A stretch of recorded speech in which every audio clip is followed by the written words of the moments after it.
को लगातार 7 दिन तक भगवान की कथा को सुनाते। जब अंत समय कथा का आता है तो महाराज धीरे धीरे करके परीक्षित के नारायण का भी नंबर आता है। भैया सुंदर कथा को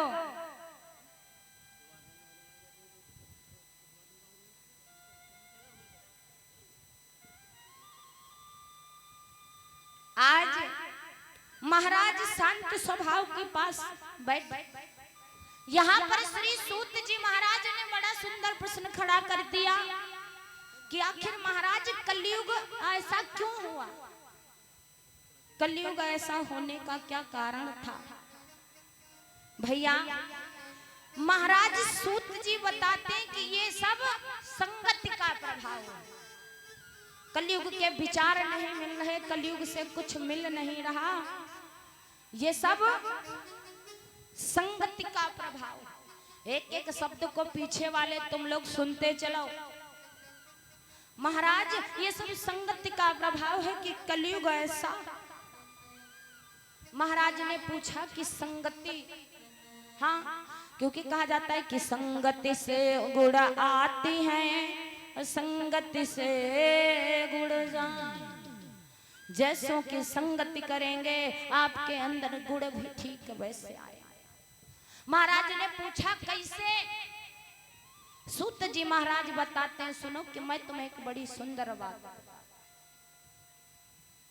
कलयुग के विचार विमर्श ऐसे हो। परीक्षित जी ने संगति में आकर के पाप किया। इंसान का आधा जीवन लगभग संगति की वजह से बिगड़ता और बनता। कैसे, बात को ध्यान देते चले। इधर वाली बिटिया लोग जो ने ऐसे ऐसे मुरझाए रहे, सुन लो 2 दिन के बाद केवल है बताया जाता। महाराज कहते हैं कि एक बार की बात है, एक गांव में एक बूढ़े संत जी रहा करते थे। एक बाबा जी रहा करते थे, जैसे हिया वाले बाबा जब मंदिर पूजा करते हैं उसी प्रकार से एक संत जी रहा करते थे। संत जी के घर में कोई संतान नहीं थी, कोई पुत्र ना कोई पुत्री, कुछ नहीं था। संत जी के घर में 2 तोता थे, छोटे छोटे 2 पक्षी तोता। संत जी दिन भर उनकी सेवा करते। पीछे वाले बतलाओ ना, देख रहे हैं ए भैया। संत जी उनकी सेवा करते। दोनों तोते लगभग बड़े हो गए। उम्र के साथ में संत जी बूढ़े हो गए। अब जब संत जी बूढ़े हो गए तो संत जी विचार करने लगे कि मेरा अंत समय आ रहा है, मेरा अंत समय आ रहा है, मृत्यु का समय आ गया। विचार करने लगे मेरे मरने के बाद में इन नन्हे नन्हे तोतों को पालेगा। संत जी विचार करने लगे ऐसा करता हूँ, इन नन्हे नन्हे तोतों को किसी को दान में दे देता। पीछे सुन चलो। संत जी ने उठाया दोनों पिंजड़ा, उठा करके भिंगा वाले चौराहे बैठ गए। संत जी चौराहे पर बैठ गए। सुबह से शाम हो गई, लेकिन किसी ने ये नहीं पूछा कि आप क्यों बैठे। धीरे धीरे करके समय बीतता गया। भगवान की दया कृपा से एक संत जी निकल पड़े। संत जी एक बैठे थे, तब तक एक बूढ़े बाबा निकल पड़े और बूढ़े बाबा विचार करने लगे, पूछने लगे कि बाबा आप इन तोतों को यहाँ रख करके क्यों बैठे। उन संत जी ने बताया कि मुझे बुढ़ापा आ गया, मेरे मृत्यु का समय नजदीक है और मैं चाहता हूँ कि इन तोतों को किसी को दान में। क्या तुम इन तोतों को दान में रखना चाहोगे? बोले क्यों नहीं। उन बाबा जी ने कहा मैं तोता रखना तो चाहता हूँ, लेकिन एक तोता। संत जी विचार करने लगे कोई बात नहीं, चलो एक ही रखें, लेकिन रखें। आज भैया इस वाली माइक की हल्की आवाज बढ़ाओ दादा, इस वाली दादा वाले माइक की आवाज बढ़ाओ इसकी। भैया विचार करने लगे। आज संत जी ने बाबा से एक तोता ले लिया। संत जी ने एक तोता ले दिया, बस चलने गए। एक तोता लिया और बाबा जी चले गए। एक तोता चला गया, फिर भी बाबा जी के पास में एक तोता बचा। धीरे पीछे वाले दादा लोग, रात के 8 बज गए लेकिन संत जी का जो एक तोता था उसे किसी ने पूछा नहीं। सब दुकान बंद कर करके भिंगा चौराहे से जाने लगे। जब रात के 9 बज गए तब तक एक कसाई निकला। कसाई ने देखा रात के 9 बजे बाबा जी बैठे चौराहे पे, क्या कारण हो सकता। कसाई पास में गया, जाने के बाद में उस कसाई ने पूछा कि संत जी आप इस चौराहे पर क्यों बैठे। बाबा जी ने सारी बात बताई कि मैं बूढ़ा हो गया हूँ, मुझे वृद्धावस्था हो गई है, मैं मृत्यु के नजदीक हूँ, मैं चाहता हूँ मेरे पास में जो तोता है मैं किसी को दे दूं। कसाई कहने लगा ऐसा करो तोता हमें दे दो।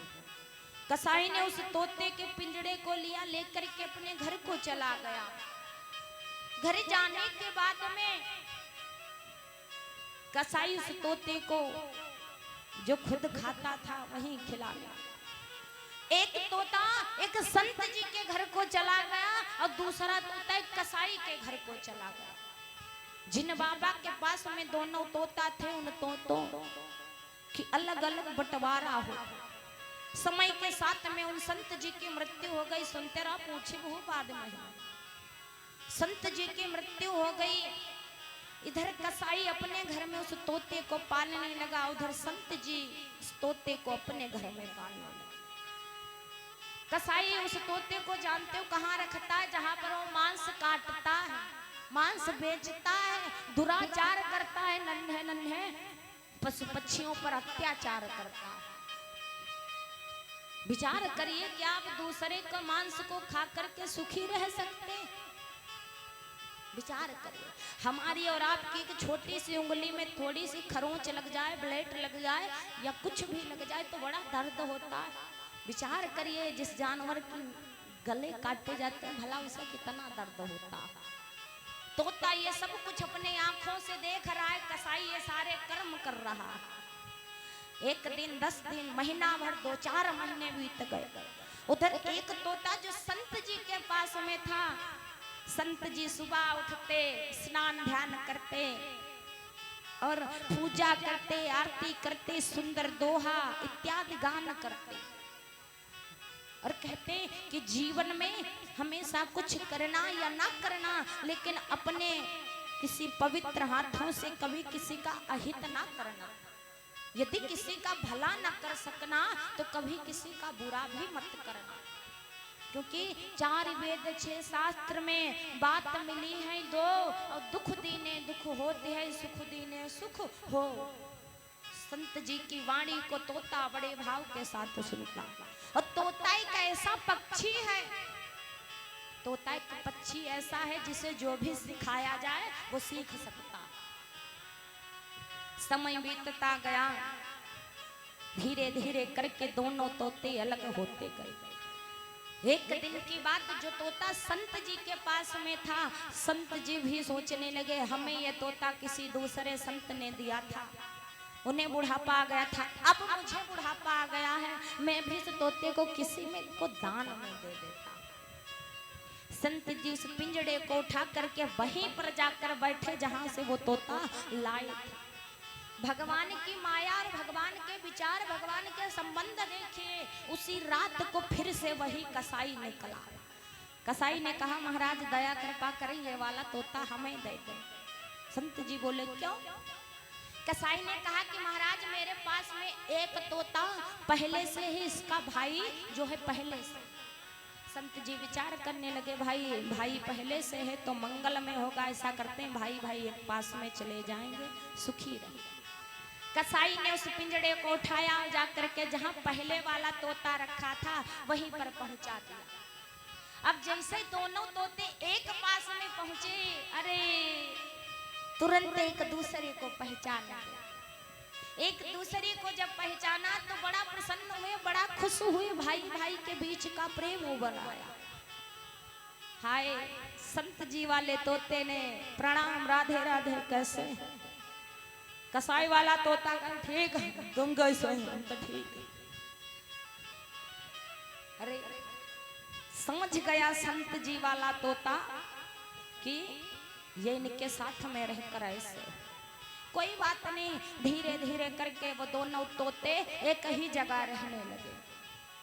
अब जब संत जी वाला तोता था वो कसाई के यहाँ सुबह 4 बजे से चे चे करना चालू कर देता, भगवान का भजन करता, राधे राधे राधे राधे राधे कहा करता।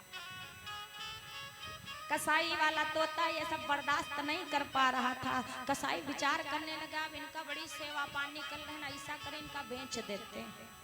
तोते ने कसाई ने उठाया दोनों पिंजड़ों को और उठा करके सीधा महाराज के पास में पहुंचे। उसी नगर के राजा के पास पहुंचा। कसाई ने कहा, महाराज आप हमारे तोतों को खरीद लीजिए। राजा कहने लगा, अरे हटो, हम भला इन तोतों को क्या करें। कसाई ने कहा कि महाराज मेरे तोते हैं वो बड़े अच्छे हैं। राजा ने कहा था, अच्छा चलो ठीक है हम खरीद लेंगे, लेकिन एक बात बताओ कितने में दोगे। कसाई ने कहा कि महाराज एक तोता मैं 1 रुपए का दूंगा, लेकिन दूसरा वाला तोता मैं 1 करोड़ का दूंगा। अरे राजा ने पूछा, तोता तो दोनों है, फिर एक की कीमत 1 रुपए और दूसरे की कीमत 1 करोड़ रुपए क्यों। उस कसाई ने बताया कि महाराज एक तोता है जो सीताराम सीताराम करता, दूसरा तोता। अच्छा चलिए मैं कुछ बताऊंगा नहीं, ऐसा करिए एक दिन के लिए आप दोनों तोतों को अपने पास में रख लीजिए, अगर कुछ समझ में आए तो आप खरीद लेना। ठीक है। आज राजा ने दोनों पिंजड़े को उठाया और जहां पर लेटते थे वहीं पर टांग दिया। कसाई वहां से चला गया। रात हुई, जब सुबह के 4 बजे ब्रह्म मुहूर्त हुआ तो संत जी वाला तोता था वो चे चे करके चिल्लाने लगा, राधे राधे राधे राधे राधे राधे राधे। जब लगातार राधे राधे करता रहा तो आखिरकार राजा के कान में आवाज पहुंच गई। राजा उठे, तोते ने कहा, महाराज उठ जाइए, ब्रह्म मुहूर्त है, थोड़ा बहुत इधर उधर चलिए, स्नान करिए, भगवान का भजन करिए, सीताराम करिए। राजा उठे, स्नान ध्यान किए, पूजन पाठ किए।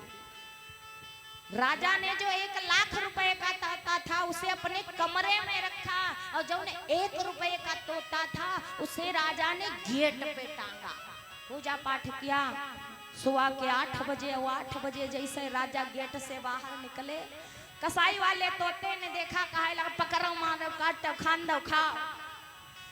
जैसे ही शब्दों को राजा ने सुना, राजा समझ गया कि फर्क बस इतना सा। एक तोता जो सुबह 4 बजे उठकर कह रहा था कि सीताराम सीताराम करो कल्याण होगा, राधे राधे करो, ऐसे कर्म करो वैसे कर्म करो। दूसरा तोता जिसकी आदतें देखो, कह रहा है पकड़ो मारो खान दो। राजा के बात बुद्धि में पड़ गई कि आखिर इनकी दोनों की कीमत अलग क्यों। राजा के समझ में आ गया कि दोनों के ऊपर संगति का प्रभाव, दोस्ती का प्रभाव। एक तोता संत जी के साथ में था तो संत जी के जैसा हो गया, भगवान का भजन करता। दूसरा तोता कसाई के जैसा था, जो कसाई वाले गुड़ा गए। तोता दोनों भाई भाई थे, लेकिन संगति के कारण दोनों के गुण बदल गए। अब यहाँ से आप सीखिएगा कि जीवन में आप जैसे लोगों की संगति करेंगे, ठीक आप वैसे में ही गिने जाएं। भले आप मंदिर में पूजा करने ना जाएं, किसी के साथ में चले जाएं, तो जो आपको मंदिर से निकलता बाहर देखेगा वो यही कहेगा, यार पूजा करके आया। और आप एक ठेके पर चले जाइए शराब वाले, भले पियत ना हो, दोस्त के मारे ले जाओ, लेकिन वहाँ कोई खरीदत देख ले, कहीं यार ये हुआ पिया ही लगा है। तो ये संगति का प्रभाव है। आप लोग हमारी संगति करेंगे तो कहेंगे यार भाई भगवान के भक्त लोग हैं, कथा को सुन रहे। नौटंकी वालों के लिए संगति करी है, यही 1 नंबर के रहे हैं, जो जहाँ जगह न मिले शांत बनाए बनाए बैठे हैं। तो जैसे संगत वैसे गुण। महाराज सूत जी ने बताया कि जीवन में हमेशा अपने जीवन को सुधारने के लिए अच्छे लोगों की संगति करना सीखिए। सूत जी की बात को सुनकर समस्त संतगण बड़े भाव के साथ में भाव विभोर होकर कहने लगे कि महाराज मेरा पूरा जीवन काल बीत गया, लेकिन ऐसे किसी ने शिक्षा नहीं। इसीलिए कहा जाता है कि कथा का हर एक शब्द, कथा की हर एक चौपाई, हर एक दोहा हमारे और आपके जीवन को बदलने के लिए तय करता। प्रेम से बोलिए गोविंद भगवान की, सीताराम भगवान की। आकर के आरती तैयार कर लें, तब तक एक छोटा सा भजन श्रवण कर लें। आइए आरती तैयार करिए, एक बार जोरदार जयकारा लगा में। प्रेम से बोलिए हनुमान जी महाराज की।